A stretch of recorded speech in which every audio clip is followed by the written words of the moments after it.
The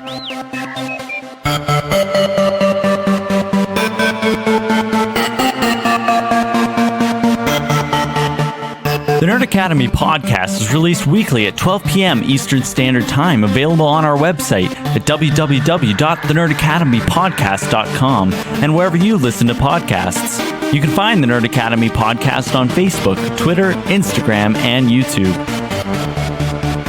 You can also help support the show by going to patreon.com/The Nerd Academy podcast, where every donation allows us to bring you more exciting content every week.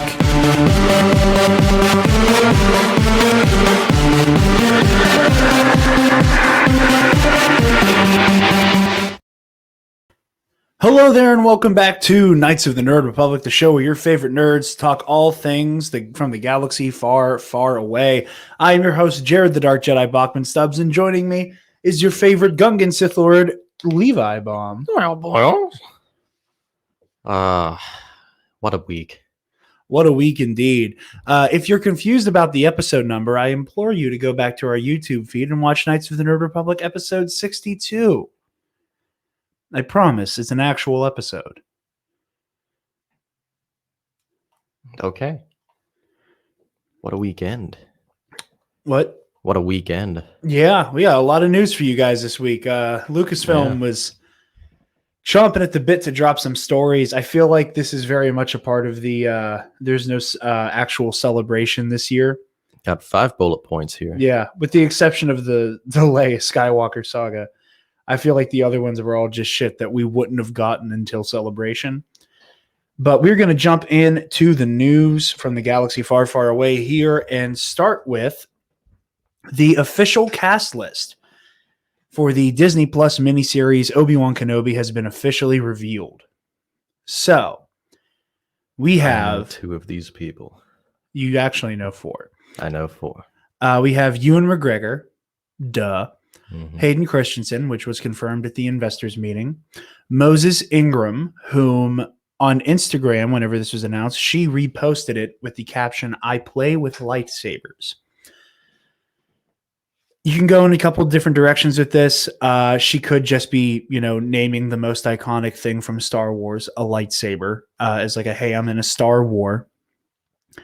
She could be playing her own Jedi. Or there were rumors from Kessel Run Transmissions that was saying that we would see a flashback to the war where we would see Obi-Wan, Anakin, and Ahsoka all in their Clone Wars outfits. I'm less inclined to say that Moses Ingram is playing a young Ahsoka. I hope she's playing her own original Jedi, and I hope that Obi-Wan is not the only Jedi in the show. We know there are more than just 2 Jedi who survived Order 66. I'm just put that anywhere. I heard one person, at least on Twitter, so I guess I didn't hear them. I read them saying that it would be cool if she was Barriss. And that would be cool. I did see, I saw that too, and I like that as well. That's definitely a cool direction to go in with that. We also have Joel Edgerton reprising his role as young Uncle Owen from the prequels, as well as Bonnie Picsse. Pice, I'm not sure. She's the one who was in a cult. She was the one who was in that weird cult I told you guys about. What cult? Nexium. It's like Scientology, but there was also a sex trafficking part to it too. Oh. This is a very ugly thing. But I remember seeing her in the documentary, and all of it was to do with the fact that like they specifically targeted people who had a stake in like the sci-fi community. Like they picked up some people who were in Smallville and shit like that. Anyway, so we got Uncle Owen and Aunt Beru in the show, which isn't much of a surprise to anybody, I feel like. But it's good to see that they are on confirmed. Tatooine, we know like 5 people. Yeah, from Tatooine, and not counting there are Jabba. 2 of them. Yeah. We have Kumail Nanjiani, who will also be in Marvel's The Eternals. Smug face. You would love his stand-up. I don't know. He has this one special that I watched on Comedy Central a bunch of times. I can't remember if it's on Netflix or not anymore, but you would actually like him a lot. He's very funny. So I'm excited to see Kumail Nanjiani in this. probably going to be playing a comedic character because that's kind of, his bit. He's really funny. He's been the lead in a lot of comedy movies lately. We have the Irina Varna, which we knew about per the Hollywood Reporter, Game of Thrones alum. Rupert Friend. Rupert Friend. Rupert is your friend, and he is in Uh-huh. Obi-Wan Kenobi. Looks like a black-haired or brunette. What's his name? Leo DiCaprio. Oh, I see it. I was also seeing people say he looks like Orlando Bloom. Oh, yeah. Yeah, yes. Yeah, I can agree with Also, that. look at him pulling off that like mustache soul patch combo. Yeah. I like it. You shouldn't be allowed to make that look that good.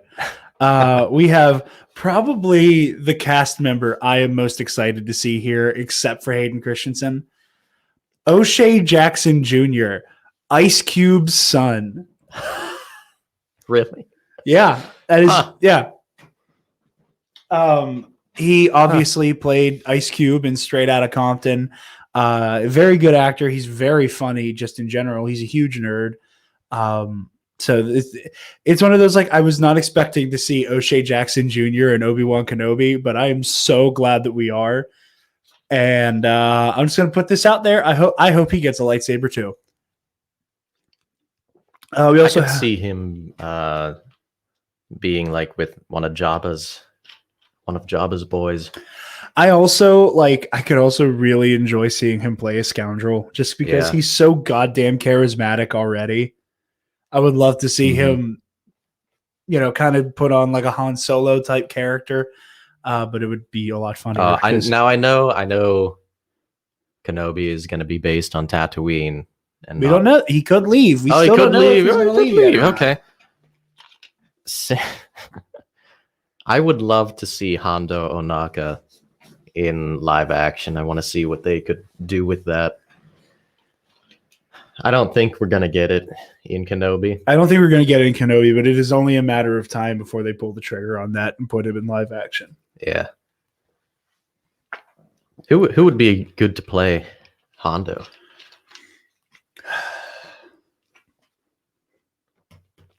Who would be a good Hondo? Hondo is just Jack Sparrow in space. Yeah. I don't know. I'd rather his voice actor play him and then like just have a body double. Like do what they did with Maul and Solo, where it's Sam Witwer's voice and Ray Park's body. Because like, I don't know. Most of Hondo's charm for me is the voice. Yes. I can't hear. Yeah. I would be so disappointed to see Hondo come on screen. It is not me, Obi-Wan, my friend. Like Kenobi. Yeah. It would be so disappointing if it. Yeah. That's just me though. We also have Fast and the Furious alum Sun Kang. I do know this one. Yes. Han. We have another Han in the Star Wars universe. We have Simone Kessel. Nice name for this gig. And Benny Safdie. Who's that? I know him, but I can't remember what from.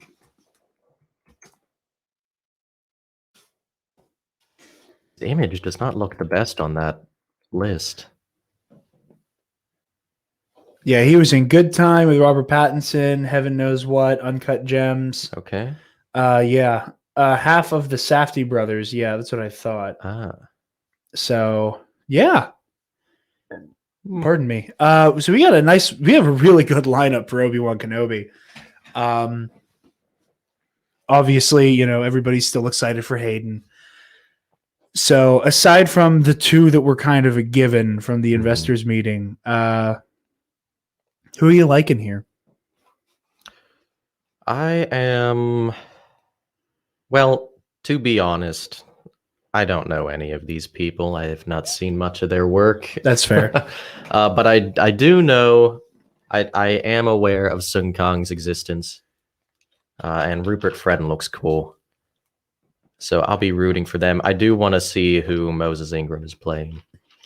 So that, I am very curious about that. And see just, because this is after Order 66, right? Yeah. And if she is personally playing with lightsabers, and it would be cool. Is she a Jedi, or maybe they're going the Inquisitor route. Is she an Inquisitor? Yeah, that would be Maybe interesting. Barriss could be an Inquisitor. That was my headcanon. I want Barriss to be an Inquisitor so badly, just so we can have her failing and Vader being like, "Oh, finally! I was waiting for an excuse to do this." Yeah, I mean, for me, it's like kind of like this diagonal line right through here that it's just Moses Singer and Kumail Nanjiani and O'Shea Jackson Jr. I'm curious as to what's going on with Rupert Friend. He looks like a pirate. He's giving me pirate or Imperial officer vibes. Ooh. That's what I'm getting from him.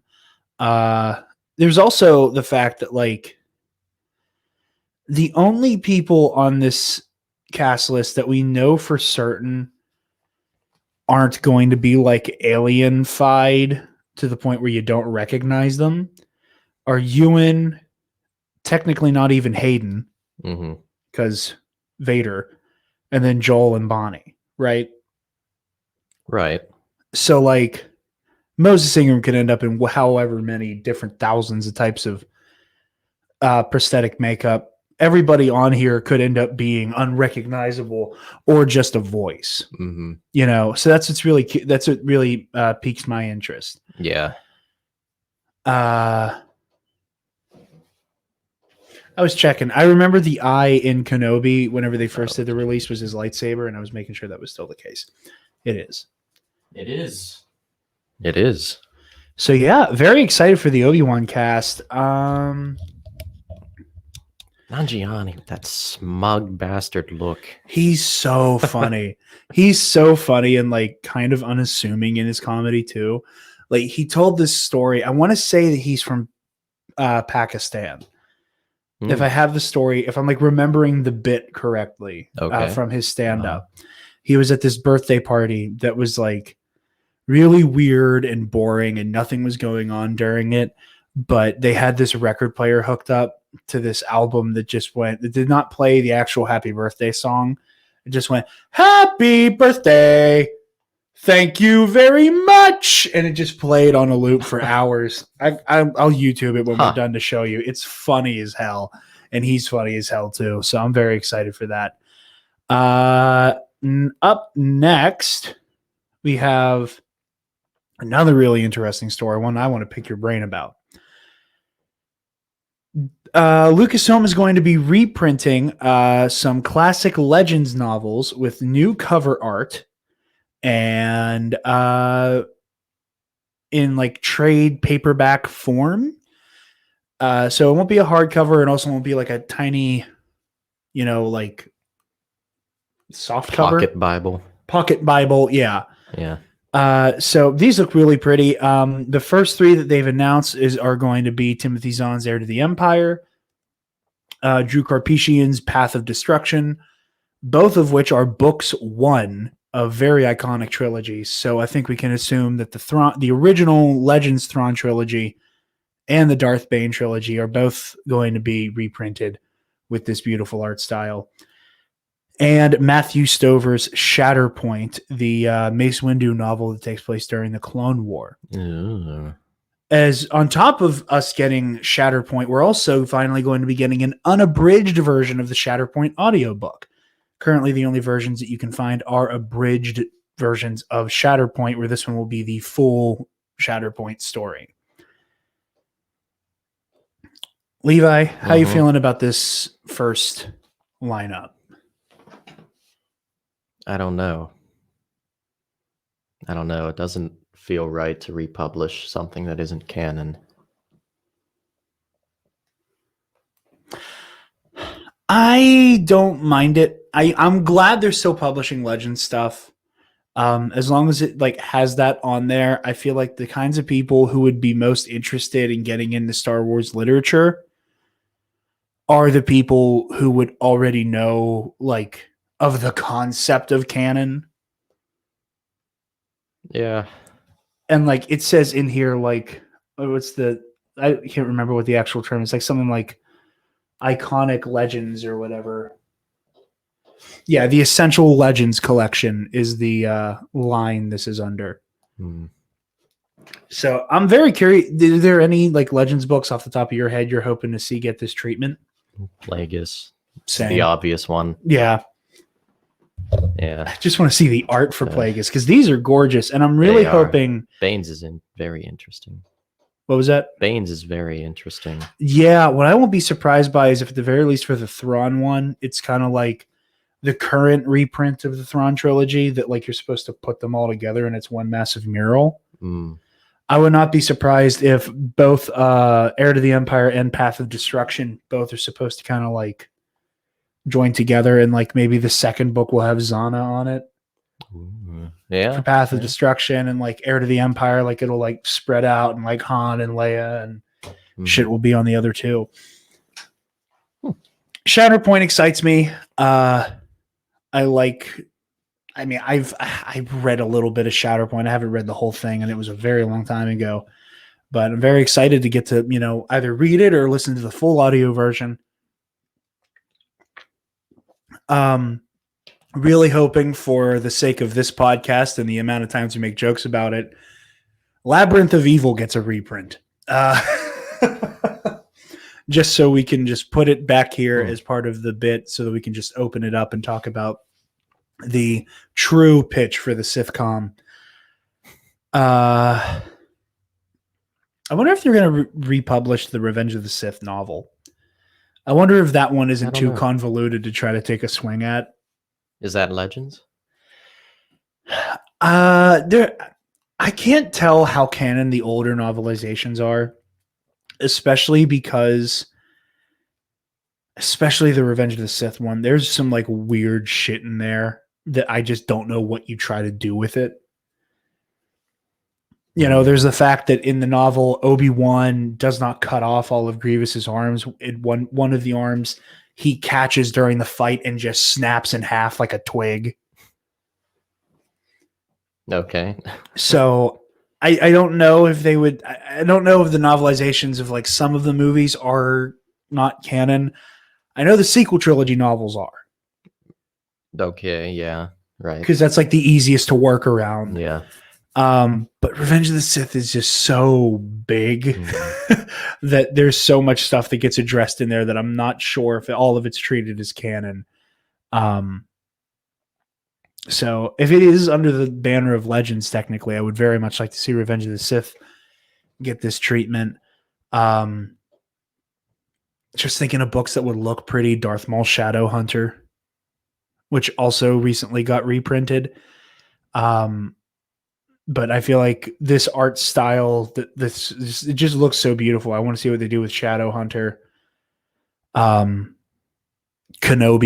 the book that kind of made everybody want the TV show.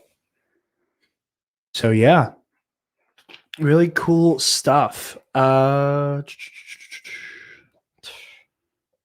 don't know. Yeah, it feels weird. Yeah.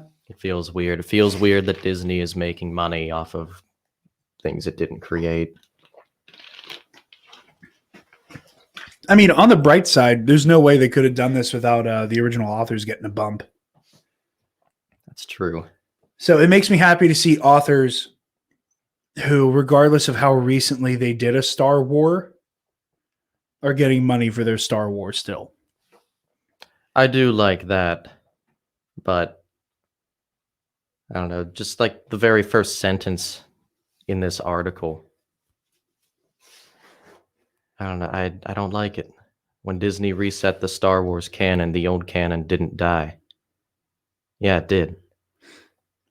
Well, I will say, and had him on recently, Darth Chaco. He had a really interesting. He talks a lot about how Legends wasn't truly canon in the first place. I know. And like B canon, C canon, I get that. But this comes off, they're trying to rope in fans of the old Star Wars canon, however many levels of canon there are. And like if I were real invested in Legends, I would be very pissed at this article and at this whole thing. I don't know. I'm trying to put myself in that same spot, and like I don't know. Maybe it's because I love Legends and I'm very favorable to Disney as well. That like it just excites me. It excites me to see that this stuff is like going to be more readily available to people. Who would care? Because it isn't canon. I mean, it doesn't necessarily need to be canon for people to enjoy it. Like, and again, like I'm coming at this as like a comic book guy, but like some of my favorite comic book stories aren't canon. Yeah, they're what ifs. Yeah, they're what ifs, like stuff like The Dark Knight Returns or like, Kingdom Come. The point is that they're potential futures with that kind of stuff. And I don't know. I guess, but that sentence there, that's not directed towards newcomers. That's directed toward people who have grown up with the old canon. Oh, the old canon didn't die. It just got reprinted. Shut the hell up. I will say though, I think the banner of like the Essential Legends collection, I think this is kind of being marketed towards newcomers. I think this is being marketed towards the people who like never were super invested in Legends. Hell, that's what Connor said whenever he saw the story. Was it like he was never super into Legends, and now that everything's getting a reprint, it's going to be a little bit easier to get your hands on again. That like maybe it is a good time for people to get into the Darth Bane trilogy, read Shatterpoint, read the Heir to the Empire trilogy. I guess I just don't have that mindset. Yeah. I mean, I understand what you're saying. Canon, completely. don't waste your time. I understand that mindset. At least for me, I like seeing that Disney and Lucasfilm are willing to do shit that is not a direct, like, point A to point B with the current canon. Like, I like seeing them play around with Legend stuff. It makes me happy. I don't know why I don't want to see Lucasfilm try to do what Marvel did back in the 2000s, where you had Earth 616, like the main Marvel universe, and then you had Earth 6, like 1610 or 1016 or whatever the hell Ultimate Universe was, where you have worlds and characters who are almost identical to each other, but with like really weird hyper-specific differences here and there. And like, I don't necessarily want to see new Legends material. Like I don't necessarily want to see a sequel to any books from Legends. Because I think at that point, it just gets really convoluted. And, at this point, as uncharitable as it may be to like other fans who aren't dickheads who would like that, I do not want to stoke the Disney's considering a canon reset fire for the Phantom Menace at all. Like that shit scares the hell out of me that like that will actually gain traction, like for real. So I like this middle ground of like republishing Legend stuff, putting it out there for the masses. And for no other reason, just the cover art is gorgeous. The cover art is really good. Like, yeah, I agree with that. Like that might be my new favorite piece of anything Mace Windu related. It's not a high bar to hurdle over. I mean, you're not wrong, but still. Moving along here, we got some Bad Batch trailer talk. Levi, how'd you feel about that trailer? Trailer made me care at all about the Bad Batch. This is the first time I gave a damn about these characters. And yeah, I'm excited. I like that they stuck with the Clone Wars art style. That is my preferred art style for animated Star Wars. Looks beautiful, right? Same quality as Season 7 of the Clone Wars. Good action, right? Looks like we'll be seeing at least maybe half an episode or one episode of their training as clones, and then we jump to the main plot, which is them not dying and then like killing other people, a lot of other people. And a lot of other clones in particular, it looks like. Right. Saw was there, Saw Gerrera. Is he a terrorist yet? I don't know. We'll find out. There's one thing I love about Saw Gerrera in the current canon, and it is that every time we see him like moving like linear like forward in his timeline, each time he re-enters the story, he's a little bit more fucked up. Mm-hmm. Like when we first meet him, he's fine. And then we see him at the very end of the Clone Wars. There's a giant facial scar. And then we meet him in Rebels, and he's already in like the suit. And then we see him again in Rebels, and he's missing a leg. Yeah. And then we see him again in Rebels, and he has the thing going on. And then we see him again in Rogue One, and then he's just gone. He's just a walking iron lung, like a step above Vader in terms of what's left of him. Yeah. Also, did you see Rex in there? Nope. Yeah, whenever they're on that one desert world, it looks like Rex is with them. Okay, cool. We meet Omega, whom I think it's kind of generally agreed on that this is probably the last clone. It's strange how well-dressed Omega is. It looks like they're just wearing one of the cadet uniforms. They have something up here, though, right? I don't know what that's all about. I'm very curious about. Yeah. Like the little Omega's special somehow. I in think some way, shape, or form. I think Omega might be. I don't want to get into like Palpatine speculation here, but this word is already a buzzword with Palpatine. I think Omega might be a strand cast. Like maybe this is the first time they're attempting something like that, where like this is Jango Fett's DNA, but we're like altering it to produce a not human male. Maybe.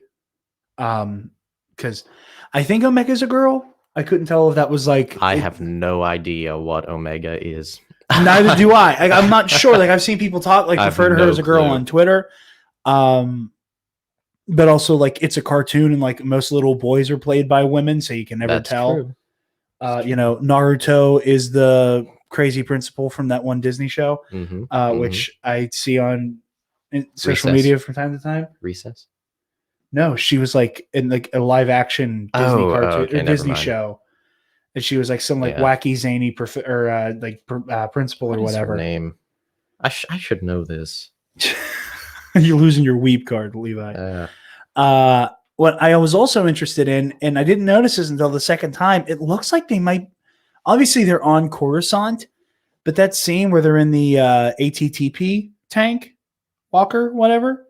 Yeah, they blow up another one. They blow up another one. It looks like they're outside of the Jedi Temple. Does it? The colors in that scene, and like it looks like they're coming up the steps. Mail Flanagan is the voice actor for... Are you talking about Ant Farm? Yes. Yeah, I noticed when I looked at her photo. I loved that show when I was younger, by the way.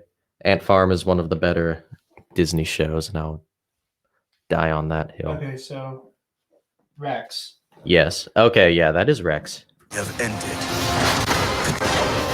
Strap in, kid.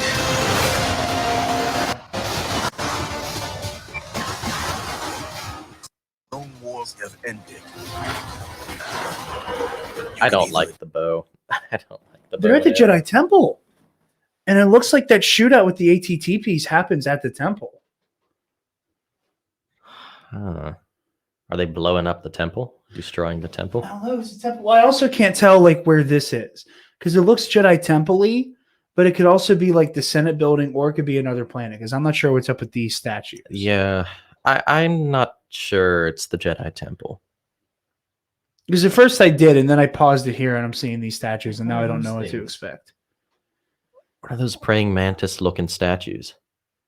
With the spears and shit. I don't know. It could be a Zygerian thing because it looks like Hunter's fighting like a Zygerian slaver at one point. Oh, yes, he was. Yes, he was. Or at least they had the same whip. I've also seen speculation that Crosshair might abandon the team. Good. Kill him. I don't like Crosshair. No. He's a jackass. Not a team player. He doesn't like him. I don't like him. Omega can take his place. Omega's using a freaking bow and arrow. So looks like the ones that the Night Sisters use. Kinda. Yeah. The weird like energy bow thing. I'm curious. Like I said, I think Omega just kind of picks that up in their travels. Omega kind of looks ruthless for a kid. That's cool. Yeah, it's that Django in her. Them, he, him, they, her. I'm not sure which, but yeah, I'm really interested in this. I'm really curious. I'm surprised by how much the show is about the Bad Batch being on the run from the Empire. I was really expecting us to see a little bit of them working for the Empire before they pulled the trigger. But it seems like anything even resembling a wild card, Palpatine and the Empire are trying to get rid of. Like really early on. Probably the Bad Batch, because they don't have that chip thing. Which surprises and disappoints me. Like there was a part of me that wanted to see them take part in Order 66. There was a part of me that really wanted to see them be a part of the villains. Yeah. But hey, it's not my story, and if I'm wrong and it's good, I'm happy with it. That's what fanfic is for. That is exactly what fan fiction is for. So yeah, hell yeah. Expect weekly reviews for the Bad Batch here on Knights of the Nerd Republic. Where while that's happening, Nerd Academy is going to get a break from reviewing Marvel shows. So what is this dumb crap here? I only saw the headline and I did not read the article yet, so I'm going to read it now. Myth and poetry are allies in the Force in the Odyssey of Star Wars, an epic poem exclusive reveal. The Odyssey of Star Wars, an epic poem, a new book by Jack Mitchell, owes its genesis to the unique combination of Mitchell's scholarly background and his children's taste in bedtime stories. I was reading Homer and Virgil in the daytime, then Star Wars books to my kids at night. The Stanford-educated poet tells StarWars.com, and I realized this is our modern mythology, which I was already passing on. Nerd. I agree with him. Like the tales of Odysseus and Beowulf. Nerd.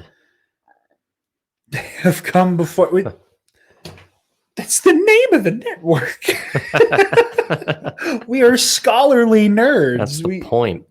Like the tales of Odysseus and Beowulf, they have come before it. The adventures of Luke Skywalker, Obi-Wan Kenobi, and Darth Vader are larger-than-life mythologies filled with legendary battles, archetypal heroes, and storied warriors, sleek ships, and dangerous monsters. This was going to be my thesis.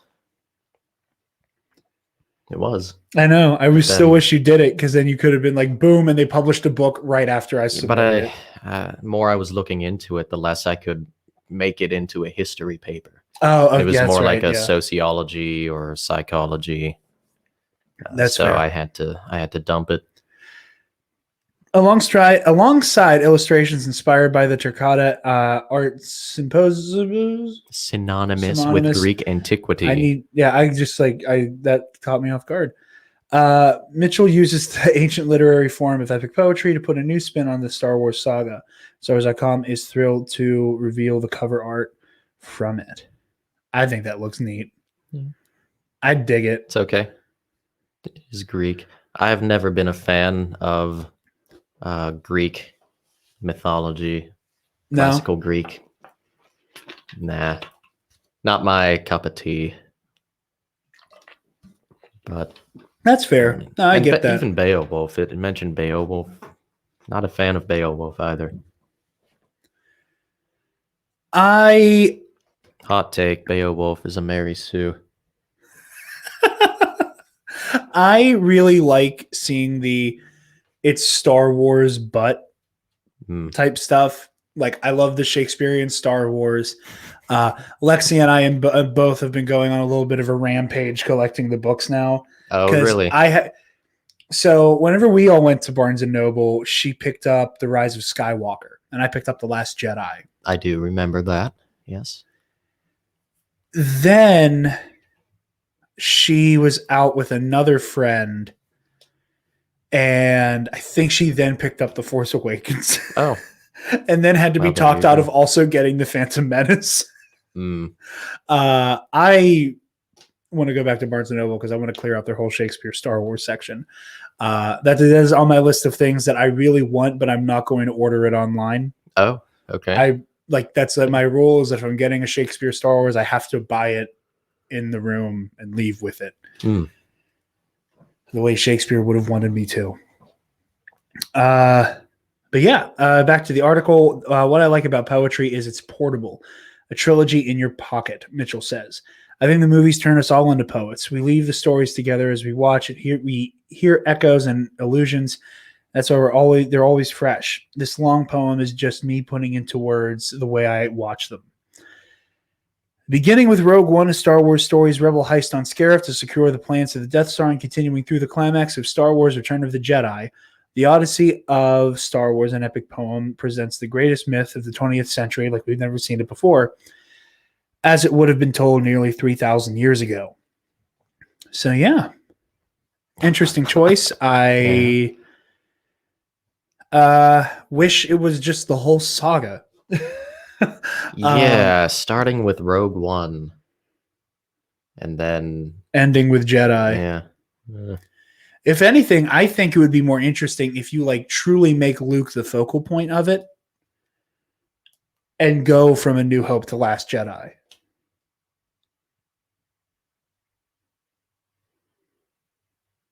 No. No, I would like to see a chronological retelling. me too. That would be my first 'Cause pick. Would just be if Phantom you're- Menace to yeah. Skywalker. I think if we're putting it in epic form, classical Greek epic form, I think we would want to know as viewers who Darth Vader is, for instance, so that we're invested in that character right away.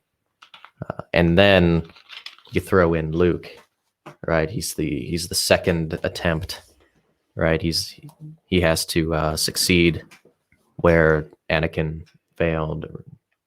And then in Stuff the like that, third of the story, you get the another iteration of the failed Skywalker with Kylo. Yeah, a reprise, right? And Yeah, then you see Luke in his failing state, and then he has his own redemption, just like Vader. Yeah. Yeah, I think think that the would be full good. Skywalker saga would be a better way to do this, but I'm still interested to read it. If anything, it has it knowing how they're starting it at the end of Rogue One, I think it has a very interesting introduction of Vader. Because the first time you will see Vader is as a ruthless killing machine. yes, yeah, that is true.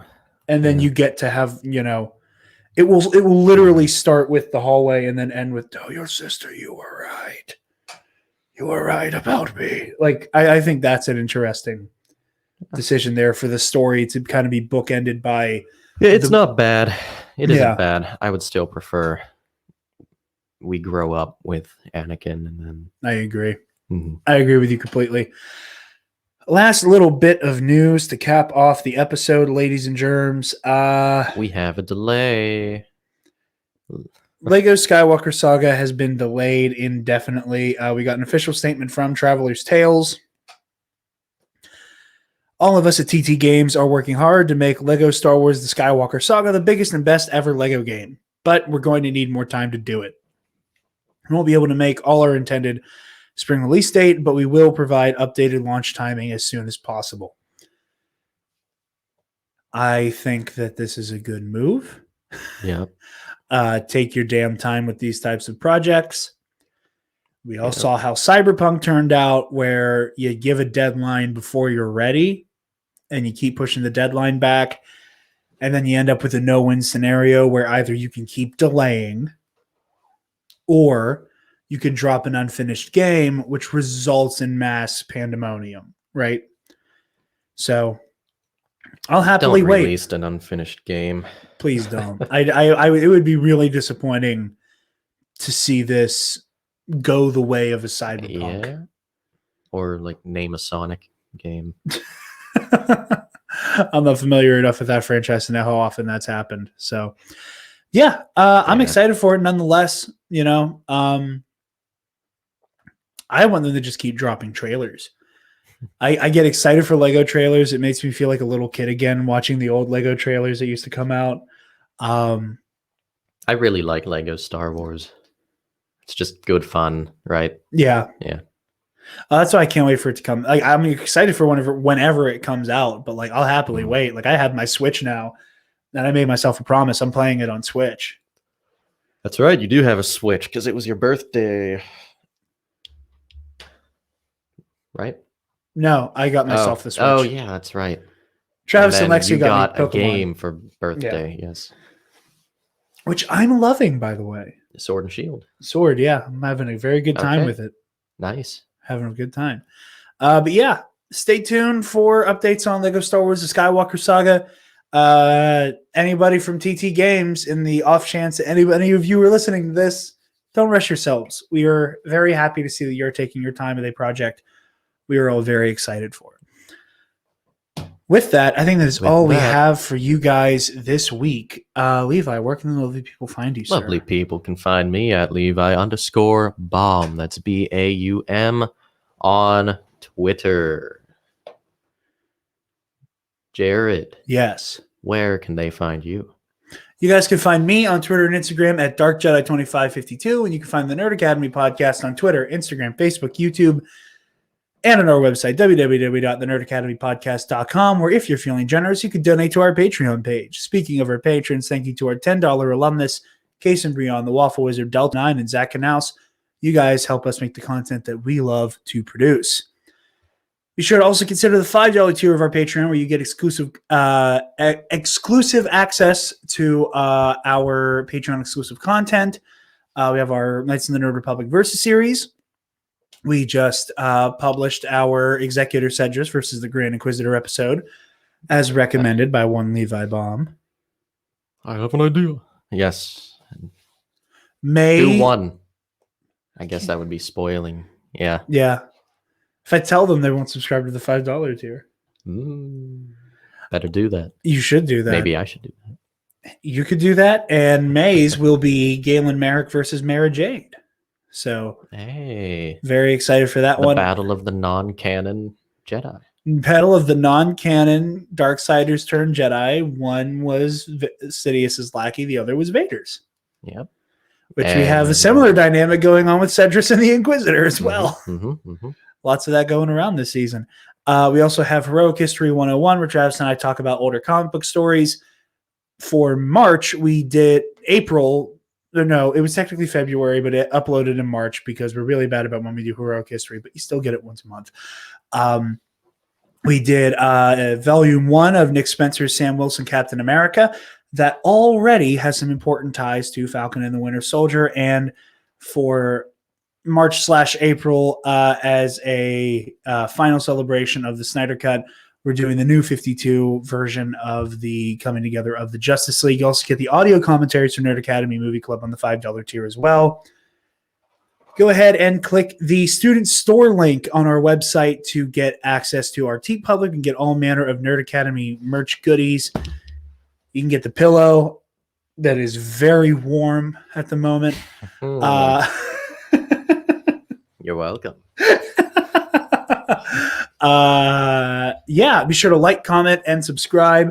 We are honored that you have joined us, and may the force be with you always. Peace.